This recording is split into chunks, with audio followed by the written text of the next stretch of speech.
మన swipe Wonderla toilet cleaning ను సులభంగా మార్చే పవర్ఫుల్ ప్రొడక్ట్ ఎలిమ్ టాయిలెట్ క్లీనర్.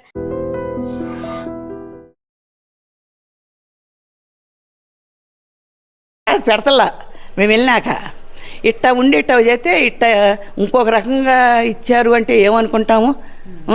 ఇప్పుడు మా అల్లుడికి బాగోపోతే మేము ఉంటామా? 10 రోజుల నుంచి హాస్పిటల్లో ఉంటే ఉంటామా అక్కడ పెన్నూళ్ళలో.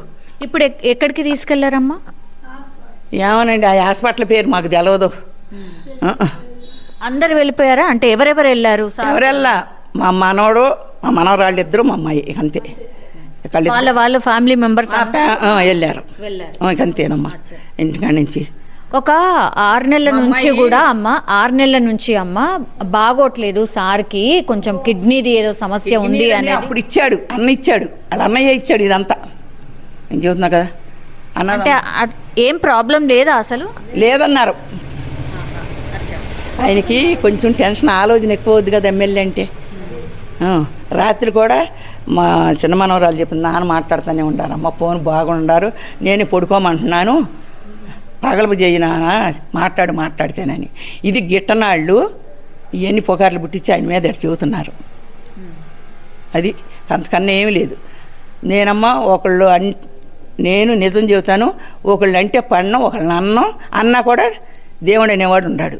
అన్నాళ్ళని అనొద్దని చెబుతున్నారు కదా, లేకపోతే నేనేం ఊరుకొని అన్నాళ్ళని. ఇప్పుడు ఫోన్ చేశారు, వాళ్ళు నమ్మలేదు, 10 రోజుల నుంచి ఉన్నాడంటే.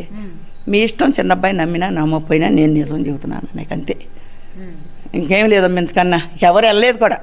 ఎవరన్నా వచ్చారా అమ్మ? అంటే కార్యకర్తలు ఎవరన్నా వచ్చారా? మా ఇంటికి ఎవరు రాలే. ఇప్పుడు మీరు ఎవరితోనన్నా మాట్లాడినరా? అంటే మీ మనమడు జతమే రాదు, చదువు లేదు, ఏం లేదు, నాకు ఫోనే రాదు. మా అమ్మాయి చేసిస్తే ఇప్పుడు 2-3 చేశారు ఇక్కడ మా చుట్టాలు. వాళ్ళకి తెలియదు కావచ్చు, మామూలుగా ఎప్పుడు వచ్చా బుజ్జక్క అని మాట్లాడారు, పెట్టేసా.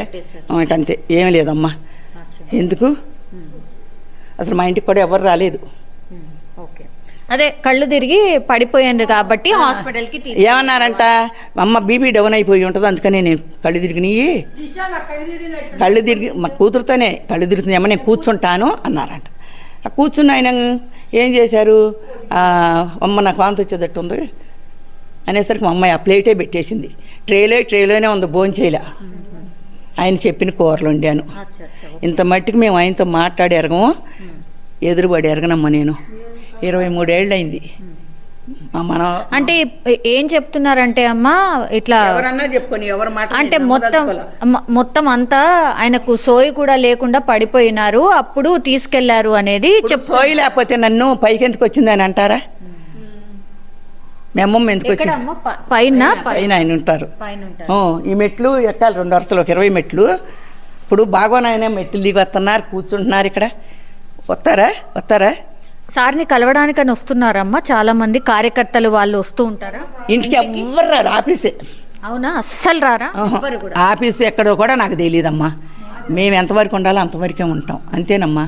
మా అమ్మాయి ఇల్లు అని స్వతంత్రంగా పోయి పాకులాడు, నా పని ఏంటో వంటింటి అక్కడ వచ్చి పడుకుంటాం ఇక్కడ, అంతే. పిల్లలు చదువుకుంటున్నారమ్మా అందరూ? పాపకి అయిపోయింది, ఇద్దరు. ఒక పాపకి 22, పెద్ద పాపకి.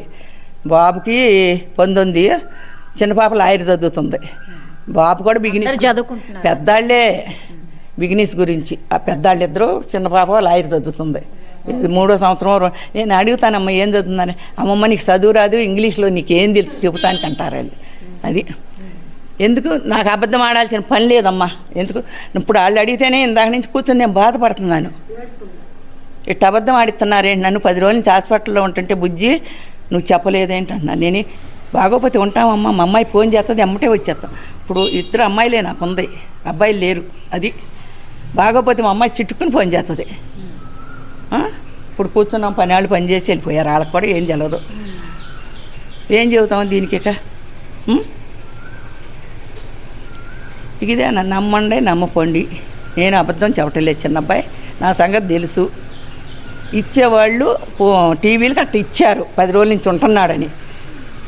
అది 10 రోజుల నుంచి బాగోపోతే మేము అసలు పెన్నూళ్ళలోనే ఉండేవాళ్ళం కాదు, ఎమ్మటే వచ్చేసేస్తాం. మేము వచ్చింది జూన్ పోస్ట్న. అది నిజంగా ప్రస్తుతం ఉన్నటువంటి సమాజం దేనికి ప్రయారిటీ ఇస్తుంది? ఆర్థిక సంబంధాల చుట్టూ మాత్రమే తిరుగుతోంది. మళ్ళీ ఎన్నికలంగానే చాలా విరక్తి కలుగుతున్నాం. మంచి అనిపిస్తుంది కదా, లేడీస్ కూడా ఛాలెంజింగ్ జాబ్స్ చేసినప్పుడు చాలా బాగుంటది. ట్రాఫిక్ అసిస్టెంట్స్ గా నియమించిన ట్రాన్స్జెండర్స్ అందరితో సాల్యూట్ చేయించుకుంటున్నారు. ఫుడ్ డెలివరీ ఇవ్వటానికి వెళ్ళినటువంటి డెలివరీ బాయ్ అనిల్ పై కళ్ళ ముందు పిల్లని కొట్టి